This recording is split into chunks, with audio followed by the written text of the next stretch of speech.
Canadians misled. Liberals deceive on gas car ban. Their website reveals the truth.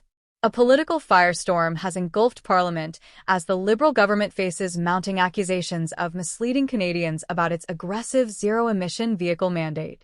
While several Liberal ministers continue to insist that there is no ban on gas-powered vehicles, official government documents state otherwise.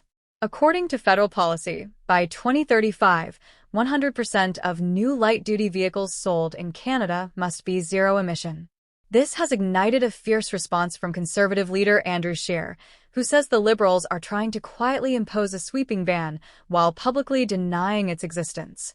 Scheer laid out his concerns during a tense session of question period, drawing attention to the government's own regulatory framework, which outlines a step-by-step phase-in, starting with 20% of all new vehicle sales in 2026, rising to 60% by 2030, and reaching 100% by 2035.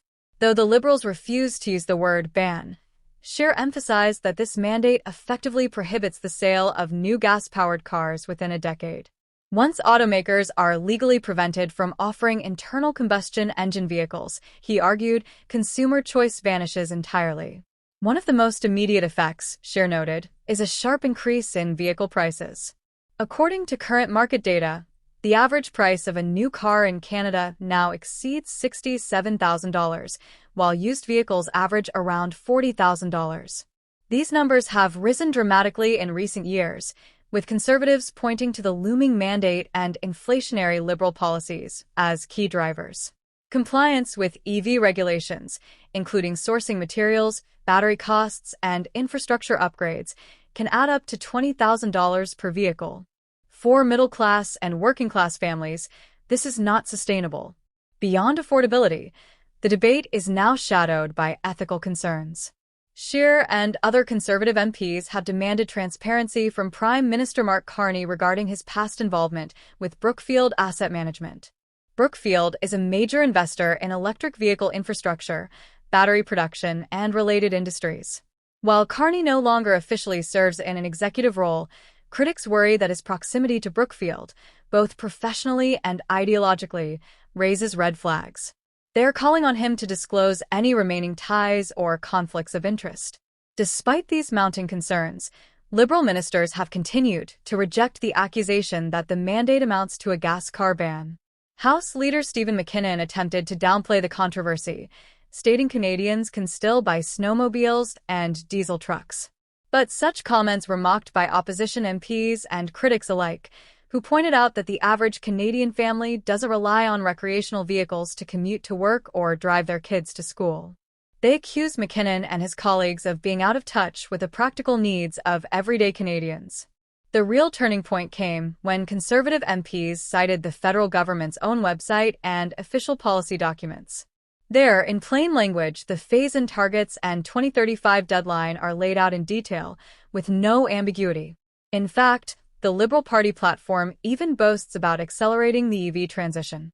Critics say this only compounds the deception. If the government is proud of the policy, they ask, why are its ministers pretending it doesn't exist?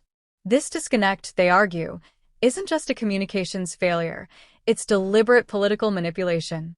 The Liberal side continues to defend the policy as necessary for climate leadership and modernization. They argue the mandate will position Canada as a leader in clean technology, drive investment, and reduce emissions. But the Conservatives say the plan is ideologically driven and recklessly imposed. They accuse the government of pushing urban-centric environmental policies onto the entire country, regardless of regional realities or infrastructure limitations.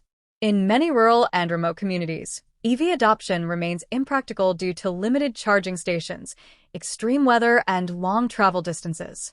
Scheer emphasized that Canadians from coast to coast should have the freedom to choose the vehicle that suits their needs.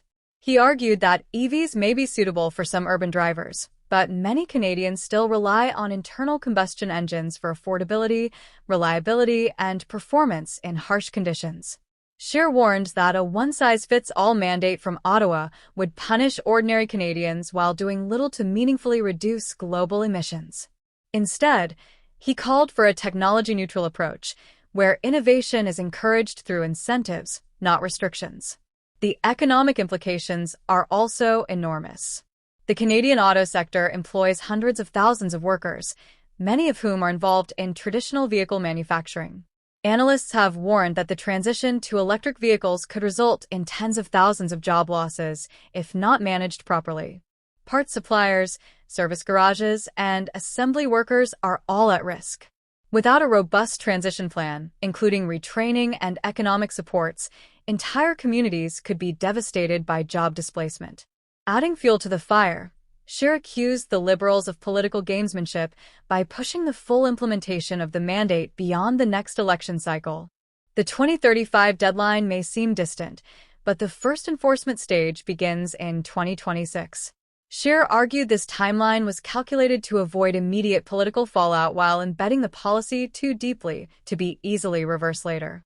He warned that this kind of legislative sleight of hand allows governments to make sweeping changes without real public debate or consent.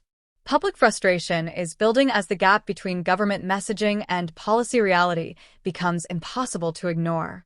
Canadians are growing weary of being told one thing in Parliament while discovering another in official documents. Scheer warned that this erosion of trust is dangerous, not only for public discourse but for democracy itself. When citizens feel manipulated by their elected officials, confidence in the entire system begins to crack. In the end, this debate is about more than electric vehicles. It's about transparency, accountability, and the role of government in shaping the lives of citizens. The Liberals say they are expanding choice and fighting climate change. The Conservatives say they are defending affordability and consumer freedom. With the 2026 rollout fast approaching, Canadians are facing critical questions about the direction of their country and whether those in power are being honest about where that road leads.